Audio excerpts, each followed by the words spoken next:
आशा madam, मैं अंदर आ सकती हूँ क्या? फुसफुसा कर रजनी ने कहा तो आशा मैडम ने झांक कर देखा। अरे रजनी, आओ, सबकी छुट्टी हो गई है, पर तुम घर नहीं गई अब तक? आशा मैडम ने उससे स्नेहिल भाव से यह सब कहा। रजनी हौले से आई, दुखी लग रही थी। फिर वो कुछ पल खामोश रहकर बोली, बोलो रजनी। आशा मैडम उसी को देख रही थी। जी, कल से मैं स्कूल नहीं आ सकती मैडम। पर क्यों रजनी? अरे तुम जानती हो ना कि तुम तो खूब होशियार हो, 10वीं में 80% अंक लाई। अब आगे की पढ़ाई भी यही गांव में आराम से हो रही है, तो तुम ये क्या बातें कर रही हो? याद है ना, आज से पहले कितनी दिक्कत आती थी। यहाँ से बस लेकर जाओ और देर शाम को वापस आओ। मैडम एक ही सांस में बोल गई। जी, आप सही कह रही हैं, पर मेरी मजबूरी हो गई है। रजनी काफ़ी दयनीय हालत में लग रही थी। ऐसी क्या मजबूरी है मैडम? अब सच जानना चाहती थी। जी, वो मदन है ना, और उसके नशेड़ी साथी, उन सब दोस्तों ने मुझे बहुत तंग कर रखा है। जब तब हाथ पकड़ लेता है। आज सुबह तो गाल पर हाथ रख दिया। ये मदन जीने नहीं देगा, तो स्कूल मत छोड़ो। ठंडे दिमाग से काम लो रजनी। तुम शिकायत क्यों नहीं करती? मैडम ने गंभीरता से कहा।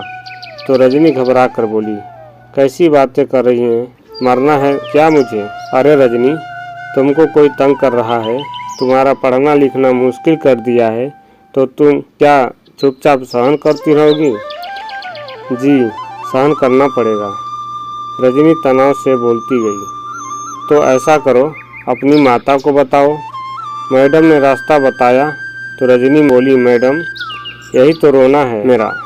अगर माता सुनने वाली होती तो आपसे इतनी विनती करने की मजबूरी न होती। अरे रजनी, वो माता है। जी है, पर बेटी की बात वो ऊपर से सुनती है। पर रजनी समझो, तुम माता से बात करो, उनसे कहो कि ये तो गंभीर मामला है। जी मैडम, माता तो मुझे ही मारने लगेगी। पर क्यों मैडम? मदन के पिता तो मेरी माता के खास शुभचिंतक हैं। अच्छा, तो फिर दिक्कत क्या है?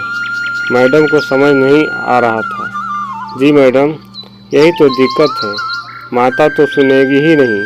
मेरा 8 साल का भाई है ना, वो मदन के पिता की ही तो औलाद है। कहकर रजनी एकदम खामोश हो गई, मगर मैडम के सर पर बिजली गिरी है। हाँ, क्या? वो कुछ बोल ही नहीं पा रही थी, मगर मैडम की आंखें हैरत से फैलती गई। ये क्या कह रही हो रजनी? वो कपकपाती जुबान से बोली। तो रजनी ने एकदम गंभीर होकर कहा, जी बिल्कुल सच कह रही हूँ मैडम। मेरी माता मजदूर है, मेहनती तो है, वो बाकी शौक भी रखती है। इसलिए सरपंच और मदन के पिता की अंतरंग सखी भी मेरी माता है। वो तो मदन को भी अंधा प्यार करती है। ये मदन 18 बरस का है, मगर बीड़ी गांजा हुक्का मदिरा सबका नशा करता है। उसे तो सब सलाम करते हैं, इसलिए वो जो चाहे करता है। पिता का रूप जनाता है ना। अब आप जान लीजिए कि इसलिए मुझ पर तो आफत ही आफत है। तो रजनी, तुम घर पर क्या करोगी? मैडम, मैं पत्राचार से पढ़ लूँगी। पर रजनी, अब घर से निकलना न होगा तो घर पर बंद रहोगी? मैडम ने सवाल किया। अरे मैडम, ऐसा नहीं होगा। इसके बाद बस अपने काम से निकला करूँगी। पर किसी न किसी के साथ कहकर रजनी ठहरी तो उफ, ये मदन। मैडम भी बस इतना ही कह सकी। गांव में उनको भी रहना था। जल में रहकर मगर से क्या बैर लेती वो, मन महसूस कर रह गई। पर समय ने करवट बदली। 10 साल के भीतर कितना कुछ बदल गया था। मदन तो आवारा ही रहा और समय को बर्बाद करता रहा। आखिर समय ने भी उससे बर्बाद किया। मगर मेहनती रजनी पत्राचार की पढ़ाई से कॉलेज की भी सारी पढ़ाई करके अध्यापिका का पद पा चुकी थी। रजनी का भाई भी 12वीं पास करके आगे पढ़ने शहर चला गया था। और रजनी की माता की सेहत भी अब ढलने लगी थी। मजदूरी पर हर रोज नहीं जाती थी। रजनी ने तो आराम करने को कहा, पर मन लगाने को सप्ताह में 3 दिन मजदूरी करती थी। इसी बीच कमाल हुआ। अचानक एक सरकारी आदेश हुआ और इस गांव को शहर की सीमा में शामिल कर लिया गया, यानी नगर पालिका का विस्तार। इसलिए अब न मदन के पिता सरपंच रहे और न किसी को उनका खानदानी डर बचा रहा। मदन तो अब जमीन की दलाली आदि करके अपना समय काट रहा था। आशा मैडम भी 55 वर्ष की हो गई थी, पर वो अब भी इसी गांव में थी। आशा मैडम से कुछ न छिपा था।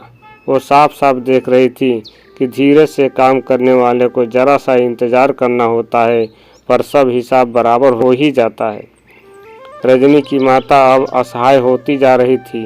मदन को तो गांव में कोई पूछता तक नहीं था, लेकिन रजनी का नाम सब सम्मान से लेते थे। उसने अपनी रोटी खुद कमाना सीखी, और वो भी हिम्मत कर। दोस्तों, कहानी कैसी लगी कमेंट बॉक्स में लिखें, और कहानी अगर अच्छी लगी हो तो लाइक का बटन दबा दें, चैनल को सब्सक्राइब कर लें और बेल वाला आइकन को दबाकर ज़रूर रखें, ताकि आने वाली कहानी आपको मिलती रहे। वीडियो देखने के लिए बहुत बहुत धन्यवाद। आपका दिन शुभ हो।